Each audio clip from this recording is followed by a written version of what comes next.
ವೈಕುಂಠ ಏಕಾದಶಿ ಪ್ರಯುಕ್ತ ಮಾಗಡಿ ತಾಲೂಕು ತಿಪ್ಪಸಂದ್ರ ಹೋಬಳಿ ದೊಡ್ಡ ಮುದುಗೆರೆಯ ಶ್ರೀ ರಂಗನಾಥ ಸ್ವಾಮಿ ದೇವಾಲಯದಲ್ಲಿ ಸೋಮವಾರ ವಿಶೇಷವಾದ ಪೂಜಾ ಕಾರ್ಯಕ್ರಮಗಳು ನಡೆಯಿತು.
ಶ್ರೀ ಗುರುಭ್ಯೋ ನಮಃ.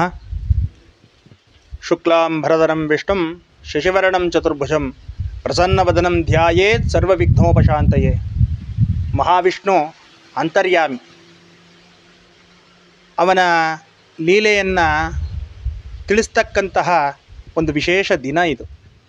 ಏನಪ್ಪ ಅಂದರೆ ಈ ದಿನ ವೈಕುಂಠ ಏಕಾದಶಿ. ವೈಕುಂಠ ಏಕಾದಶಿ ದಿವಸನೇ ವೈಕುಂಠ ತೆಗೆದಿದ್ದರಿಂದ ಅದು ವೈಕುಂಠ ಏಕಾದಶಿ ಅಂತ ಪ್ರಖ್ಯಾತಿ ಬಂತು. ಹಾಗೆ ಈ ದಿನ ಆ ಶ್ರೀಮನ್ನಾರಾಯಣರು ತನ್ನ ಭಕ್ತರಿಗೋಸ್ಕರ ವೈಕುಂಠದಿಂದ ಇಳಿದು ಬಂದು ಉತ್ತರ ದಿಕ್ಕಿನ ಬಾಗಿಲಲ್ಲಿ ಎಲ್ಲರಿಗೂ ದರ್ಶನವನ್ನು ಕೊಡ್ತಾನೆ. ಯಾಕಪ್ಪ ಅಂದರೆ ಹಿಂದೆ ಮಹಾವಿಷ್ಣು ವೈಕುಂಠದಲ್ಲಿ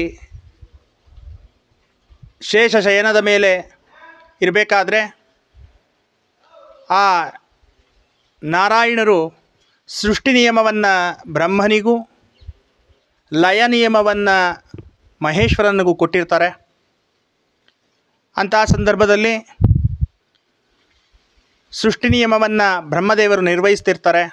ಲಯ ನಿಯಮವನ್ನು ಪರಮೇಶ್ವರರು ಏನೇ ಸೃಷ್ಟಿ ಮಾಡಿದ್ರೂ ಅದನ್ನೆಲ್ಲ ಲಯವನ್ನು ಮಾಡ್ತಕ್ಕಂಥ ಕಾರ್ಯವನ್ನು ಈಶ್ವರ ನೆರವೇರಿಸ್ತಾ ಇರ್ತಾರೆ.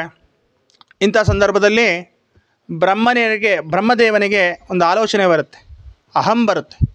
ಏನಂತ, ಎಲ್ಲವನ್ನೂ ಸೃಷ್ಟಿ ಮಾಡ್ತಿರ್ತಕ್ಕಂಥವನು ನಾನು, ಈ ಜಗಕ್ಕೆ ಒಡೆಯ ನಾನೇ, ನನ್ನಿಂದಲೇ ಇದೆಲ್ಲ ಸೃಷ್ಟಿ ಆಗ್ತಿರ್ತಕ್ಕಂಥದ್ದು, ನಾನು ಸೃಷ್ಟಿ ಮಾಡಿದ್ದನ್ನು ಮಾತ್ರ ಸ್ಥಿತಿಯಾಗಿರ್ತಕ್ಕಂಥದ್ದು ಮಹಾವಿಷ್ಣು ಕೆಲಸ, ಅದನ್ನು ಲಯ ಮಾಡ್ತಕ್ಕಂಥದ್ದು ಮಹೇಶ್ವರನ ಕೆಲಸ ಅಂತ ಅಹಂ ಬರುತ್ತೆ.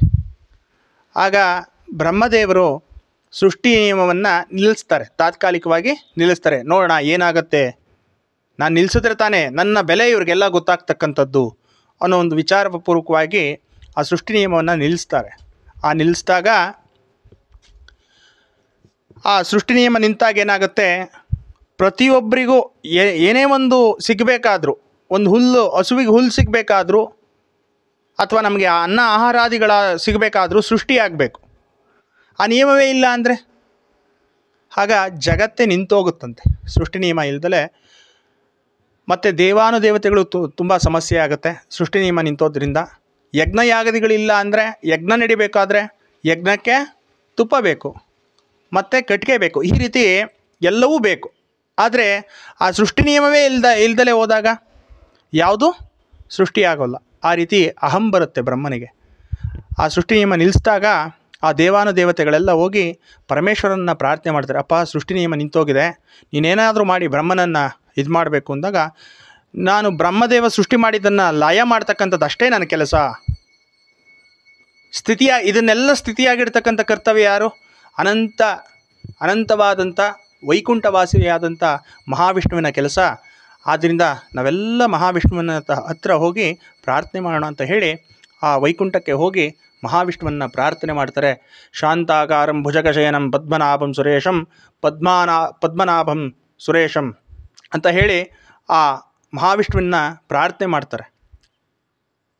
ಪ್ರಾರ್ಥನೆ ಮಾಡಿ ಆ ಮಹಾವಿಷ್ಣು ಅವ್ರಿಗೆಲ್ಲ ಪ್ರಸನ್ನನಾಗಿ ಹೇಳ್ತಾ ಇದ್ದಾರೆ, ಏನು ನಿಮ್ಮ ಸಮಸ್ಯೆ ಅಂದಾಗ, ಈ ರೀತಿ ಬ್ರಹ್ಮ ಸೃಷ್ಟಿ ನಿಯಮವನ್ನು ನಿಲ್ಲಿಸಿದ್ದಾನೆ, ಆದ್ದರಿಂದ ತಾವು ಇದನ್ನು ಸ್ಥಿತಿಯಾಗಿಡಬೇಕು, ಅವರಿಗೆ ಏನಾದರೂ ಹೇಳಬೇಕು ಅಂದಾಗ ಬ್ರಹ್ಮನಿಗೆ ಇವರು ಬ್ರಹ್ಮಲೋಕಕ್ಕೆ ಹೋಗಿ ಮತ್ತೆ ಮಹಾವಿಷ್ಣು ಹೇಳ್ತಾರೆ, ಇದು ನೀನು ಸೃಷ್ಟಿ ನಿಯಮ ನಿಲ್ಲಿಸಿದ್ದು ಸರಿಯಲ್ಲ, ನೀನು ಮಾಡಬೇಕು. ಇಲ್ಲ, ನನ್ನಿಂದನೇ ಇದೆಲ್ಲ, ಆದ್ದರಿಂದ ಮೊದಲ ಆಧಿಪತ್ಯ ನನಗೇ ಕೊಡಬೇಕು ಅಂತ ಹೇಳಿ ಮಹಾವಿಷ್ಣುವಿಗೆ ಹೇಳ್ತಾರೆ. ಆಗ ಮಹಾವಿಷ್ಣುವಿಗೆ ತುಂಬ ಕೋಪ ಬರುತ್ತೆ. ಅವರು ಮಧುಕೈಟಭ ಅಂತಕ್ಕಂಥ ಇಬ್ಬರು ರಾಕ್ಷಸರನ್ನು ಸೃಷ್ಟಿ ಮಾಡಿ ಬ್ರಹ್ಮನಿಗೆ ಬುದ್ಧಿಯನ್ನು ಕಲಿಸು ಅಂತ ಹೇಳಿ ಆ ಮಧುಕೈಟಭರಿಗೆ ಆ ಕೆಲಸವನ್ನು ಒಪ್ಪಿಸ್ತಾರೆ. ಆ ಮಧುಕೈಟಭರು ಆ ಬ್ರಹ್ಮನನ್ನು ಹಿಡಿದುಕೊಂಡು ಅವರ ವೇದವನ್ನು, ಸೃಷ್ಟಿ ನಿಯಮವನ್ನು ಎಲ್ಲವನ್ನೂ ತಾವು ತೆಗೆದುಕೊಳ್ತಾರೆ. ಆಗ ಬ್ರಹ್ಮನಿಗೆ ಅರಿವಾಗುತ್ತೆ, ಓ ನಾನು ಮಾಡಿದ ತಪ್ಪು, ಇದೆಲ್ಲ ಸ್ಥಿತಿ, ಯಾವುದೇ ಒಂದು ಸ್ಥಿತಿಯಾಗಿ ಇಡಬೇಕಾದ್ರೆ, ಸೃಷ್ಟಿಯನ್ನು ಸ್ಥಿತಿಯಾಗಿ ಇಡಬೇಕಾದ್ರೆ ಕೆಲಸ ಯಾರ್ದು? ಮಹಾವಿಷ್ಣುದು, ಅವರೇ ದೊಡ್ಡವರು ಅಂತ ಹೇಳಿ ಅವರಿಗೆ ಅರಿವಾಗುತ್ತೆ. ಆಗ ಅವರು ಏನು ಮಾಡ್ತಾರೆ, ಮತ್ತೆ ನಾರಾಯಣನಲ್ಲಿ ಹೋಗಿ ಪ್ರಾರ್ಥನೆ ಮಾಡ್ತಾರೆ, ನಾನು ಮಾಡಿದ ತಪ್ಪಾಯಿತು, ನನ್ನ ಧರ್ಮವನ್ನು ನಾನು ಸರಿಯಾಗಿ ನೆರವೇರಿಸ್ತೇನೆ, ಆದ್ದರಿಂದ ಮತ್ತೆ ಸೃಷ್ಟಿ ನಿಯಮ ನನಗೆ ಸಿಗಬೇಕು ಅಂತ ಹೇಳಿದಾಗ ಆ ಸೃಷ್ಟಿ ನಿಯಮವನ್ನು ಮತ್ತೆ ಅವ್ರು ಪುನಃ ಪಡೆದು ಅವ್ರ ಕೆಲಸವನ್ನು ಮಾಡ್ತಾ ಇರ್ತಾರೆ. ಆದರೆ ಇಲ್ಲಿ ಮಧುಕೈಟಭರು ಎಲ್ಲರಿಗೂ ಮತ್ತೆ ತೊಂದರೆ ಮಾಡ್ತಾ ಇರ್ತಾರೆ. ಆಗ ಮತ್ತೆ ದೇವಾನುದೇವತೆಗಳು, ಸ್ವಾಮಿ ನೀವು ಸೃಷ್ಟಿ ಮಾಡಿರ್ತಕ್ಕಂಥ ಮಧುಕೈಟಭರು ತುಂಬ ತೊಂದರೆಯನ್ನು ಕೊಡ್ತಾ ಇದ್ದಾರೆ, ಆದ್ದರಿಂದ ಅವರನ್ನು ಮತ್ತೆ ನಿಮ್ಮ ಲೋಕಕ್ಕೆ ಕರೆದುಕೊಳ್ಳಿ ಅಂತ ಕೇಳಿದಾಗ ಆ ನಾರಾಯಣರು ಅವರನ್ನು ಹೋಗಿ ಹೇಳ್ತಾರಂತ ನಾರಾಯಣರು, ನಿಮ್ಮ ಕೆಲಸ ಆಯಿತು, ನೀವು ಬನ್ನಿ ಅಂದಾಗ, ನಾವು ಬರೋದಿಲ್ಲ, ನೀವೇ ಬೇಕಾದರೆ ನಾವಿದ್ದಲ್ಲಿಗೆ ಬನ್ನಿ ಅಂತ ಹೇಳಿ ನಾರಾಯಣರಿಗೆ ಹೇಳ್ತಾರೆ. ಆಯ್ತಪ್ಪ, ನೀವು ಬಂದಿದ್ದ ಕೆಲಸಕ್ಕೆ ನಾನು ನಿಮಗೆ ಮೆಚ್ಚಿ 2 ವರವನ್ನು ಕೊಡ್ತೇನೆ, ನೀವು ಅದನ್ನು ಪಡೆದುಕೊಂಡು ಬನ್ನಿ ಅಂತ ಮತ್ತೆ ಹೇಳಿದಾಗ, ಇಲ್ಲ ನಾನೇ ನಿನಗೆ 2 ವರ ಕೊಡ್ತೀನಿ, ನೀನೇ ಏನು ಬೇಕೋ ಕೇಳು ಅಂತ ಮತ್ತೆ ಆ ಮಧುಕೈಟಭರು ಮಹಾವಿಷ್ಣುವಿಗೆ ಹೇಳ್ತಾರೆ.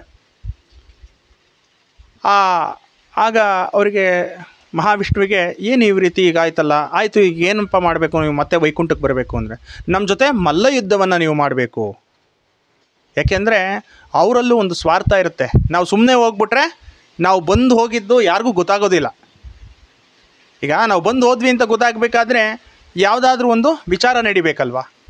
ಹಾಗೆ ನಾವು ಈ ಒಂದು ಲೋಕಕ್ಕೆ ಬಂದು ಹೋಗಿದ್ದೀವಿ, ನಾವು ಈ ರೀತಿ ಪ್ರಖ್ಯಾತಿಯನ್ನು ಪಡೆದ್ವಿ ಅನ್ನೋದು ಅವ್ರಿಗೂ ಒಂದು ಸ್ವಾರ್ಥ ಬರುತ್ತೆ. ನಾವು ಪ್ರಖ್ಯಾತರಾಗಬೇಕು, ಮತ್ತು ನಾವೇ ಒಂದು ವಿಶೇಷವಾಗಿ ನಮ್ಮಿಂದ ಏನಾದರೂ ಒಂದು ಧರ್ಮ ಕಾರ್ಯ ನಡಿಬೇಕು, ಒಂದು ಒಳ್ಳೆಯ ಪುಣ್ಯಫಲವಾದ ಕೆಲಸ ನಡಿಬೇಕು ಅಂತ ಹೇಳಿ ಯೋಚನೆ ಮಾಡಿ ಮಹಾವಿಷ್ಣುವಿಗೆ ಅವರು ಅಹಮ್ಮಿಂದ ಹೇಳ್ತಾರೆ. ಅಹಂ ಅಂದರೆ ಆ ಮಹಾವಿಷ್ಣುವನ್ನು ಆಗಾದರೂ ಮುಟ್ಬೋದಲ್ಲ, ಪರಮಾತ್ಮನ ಆ ರೀತಿನಾದರೂ ಆಲಂಘನೆ ಮಾಡ್ಕೋಬೋದಲ್ಲ, ಇಲ್ಲದ್ರೆ ನಾವು ಸುಮ್ಮನೆ ದೊಡ್ಡವ್ರನ್ನ ಮುಟ್ಟೋಕ್ಕಾಗುತ್ತಾ?